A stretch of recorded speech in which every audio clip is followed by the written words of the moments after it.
Friends, എല്ലാവർക്കും എൻ്റെ പുതിയൊരു വീഡിയോയിലേക്ക് സ്വാഗതം. ഞാൻ ഇവിടെ നാടൻ രീതിയിലുള്ളൊരു മട്ടൺ റോസ്റ്റിൻ്റെ വീഡിയോ ആയിട്ടാണ് വന്നിട്ടുള്ളത്. അപ്പോൾ നമുക്കിതെങ്ങനെ ഉണ്ടാക്കുന്നതെന്ന് നോക്കാം. ഞാനിതിനു വേണ്ടി 3/4 കിലോ മട്ടൺ കഴുകി വൃത്തിയാക്കി എടുത്തു വെച്ചിട്ടുണ്ട്. ഇനി ഇതിലേക്ക് ആവശ്യത്തിനുള്ള ഉപ്പ് ചേർത്ത് കൊടുക്കാം. പിന്നെ 1 ടീസ്പൂൺ മഞ്ഞൾപ്പൊടി, 1 ടീസ്പൂൺ മുളക് പൊടി, 1 ടീസ്പൂൺ കുരുമുളക് പൊടി, 3 വലിയ വെളുത്തുള്ളി ചതച്ചത്, 1 കഷ്ണം ഇഞ്ചി ചതച്ചതും കൂടി ചേർത്ത് നല്ലപോലെ ഒന്ന് മിക്സ് ചെയ്തതിന് ശേഷം കുക്കർ അടച്ച് വെച്ച് ഒരു 5 വിസിൽ വരുന്നത് വരെ ഒന്ന് വേവിച്ചെടുക്കാം. ഇപ്പോൾ മട്ടൺ വേവിക്കുന്ന സമയത്ത് വെള്ളം ഒഴിക്കേണ്ട ആവശ്യമൊന്നുമില്ല. മട്ടൺ വേവാൻ ആവശ്യത്തിനുള്ള വെള്ളം അതിൽ നിന്ന് തന്നെ ഇറങ്ങി വന്നോളൂ.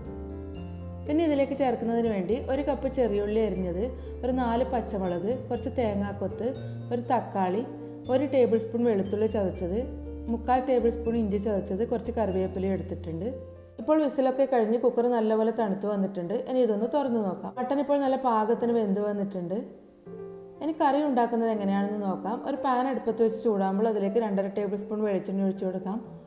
എണ്ണ നല്ലപോലെ ചൂടായതിനു ശേഷം അതിലേക്ക് തേങ്ങാക്കൊത്ത് ഇട്ടൊന്ന് ഫ്രൈ ചെയ്തെടുക്കാം. തേങ്ങാക്കൊത്ത് ചെറുതായിട്ട് മൂത്ത് വരുന്ന സമയം ഇതിലേക്ക് ചെറിയുള്ളി കൂടി ചേർത്ത് കൊടുക്കുന്നുണ്ട്. പിന്നെ മസാലയ്ക്ക് വേണ്ടി കുറച്ച് ഉപ്പ് കൂടി ചേർത്ത് നല്ലപോലെ ഒന്ന് വഴറ്റിയെടുക്കാം. ഉള്ളി ചെറുതായിട്ട് വഴന്നു വരുന്ന സമയം ഇതിലേക്ക് ഇഞ്ചി വെളുത്തുള്ളി ചതച്ചത് കൂടി ചേർത്ത് കൊടുക്കുന്നുണ്ട്.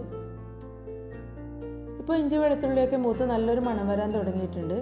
ഈ സമയം ഇതിലേക്ക് 1 ടേബിൾ സ്പൂൺ മല്ലിപ്പൊടിയും 1/4 ടീസ്പൂൺ മഞ്ഞൾപ്പൊടിയും കൂടി ചേർത്ത് അതിൻ്റെ പച്ചമണം മാറുന്നത് വരെ ഒന്ന് വഴറ്റി കൊടുക്കാം.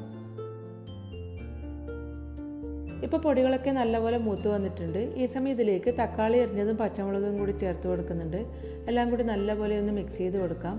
പിന്നെ മട്ടൺ വേവിച്ചതിൻ്റെ ഗ്രേവി കൂടി ഇതിലേക്ക് ഒഴിച്ച് നല്ലപോലെ ഒന്ന് ഇളക്കി യോജിപ്പിച്ചതിന് ശേഷം അടച്ചു വെച്ച് കുക്ക് ചെയ്യാം. ഇപ്പോൾ ഒരു 5 മിനിറ്റ് കഴിഞ്ഞിട്ടുണ്ട്. തക്കാളിയൊക്കെ നന്നായിട്ട് വെന്ത് വന്നിട്ടുണ്ട്. ഈ സമയം ഇതിലേക്ക് 1 ടീസ്പൂൺ കുരുമുളക് പൊടിയും 1 ടീസ്പൂൺ ഗരം മസാല പൊടിയും 1 ടീസ്പൂൺ പെരിഞ്ജീരകം പൊടിച്ചതും കൂടി ചേർത്ത് കൊടുക്കുന്നുണ്ട്. എല്ലാം കൂടി നല്ലപോലെ ഒന്ന് ഇളക്കി യോജിപ്പിച്ച് കൊടുക്കാം. പിന്നെ കുരുമുളക് പൊടിയൊക്കെ ചേർക്കുന്ന സമയത്ത് നിങ്ങളുടെ എരിവ് നോക്കിയിട്ട് വേണം ചേർത്ത് കൊടുക്കാൻ. ഇനി ഇതിലേക്ക് വേവിച്ച് വെച്ചിരിക്കുന്ന മട്ടനും കുറച്ച് കറിവേപ്പിലയും കൂടി ചേർത്ത് നല്ലപോലെ ഒന്ന് ഇളക്കി യോജിപ്പിച്ച് കൊടുക്കാം. പിന്നെ ഇത് അടച്ചു വെച്ച് ചെറിയ തീയിലൊന്ന് കുക്ക് ചെയ്യാം. ഇപ്പോൾ ഒരു 5 മിനിറ്റ് കഴിഞ്ഞിട്ടുണ്ട്. മട്ടനും മസാലയൊക്കെയായി നല്ലപോലെ യോജിച്ച് വന്നിട്ടുണ്ട്.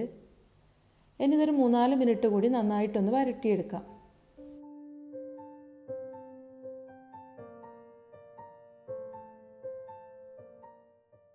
ഇപ്പോൾ മസാലയൊക്കെ നല്ലപോലെ മട്ടനിലേക്ക് പിടിച്ച് നന്നായിട്ട് ഡ്രൈ ആയി വന്നിട്ടുണ്ട്. ഇനി ഇത് അടുപ്പത്ത് നിന്നും മാറ്റി വെക്കാം. ഇപ്പോൾ വളരെ എളുപ്പത്തിൽ ഉണ്ടാക്കിയെടുക്കാൻ പറ്റിയ നല്ല ടേസ്റ്റി ആയിട്ടുള്ള മട്ടൺ റോസ്റ്റ് ഇവിടെ റെഡി ആയിട്ടുണ്ട്. അപ്പോൾ നിങ്ങൾക്ക് എല്ലാവർക്കും എൻ്റെ ഇന്നത്തെ വീഡിയോ ഇഷ്ടമായെന്ന് വിചാരിക്കുന്നു. എല്ലാവരും ഇത് വീട്ടിൽ ഉണ്ടാക്കി നോക്കണം.